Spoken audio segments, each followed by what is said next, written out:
குடும்பமும் நட்பும் இறைநெறி செழிக்க இன்னல் கண்டவரே அல்லாவின் பாதையில் போர் செய்த குத்துபே சுகதாவே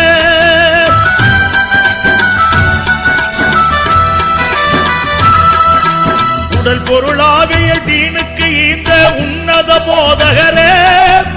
கடலை கடந்து கனிவு நிறைந்த மார்க்கத்தை சொன்னவரே சத்திய மார்க்கம் தலைக்க வந்த சற்குண தியாகியே போற்றும் நற்குண தியாகியே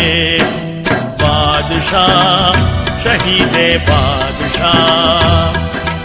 பாதுஷா சுல்தான் பாதுஷா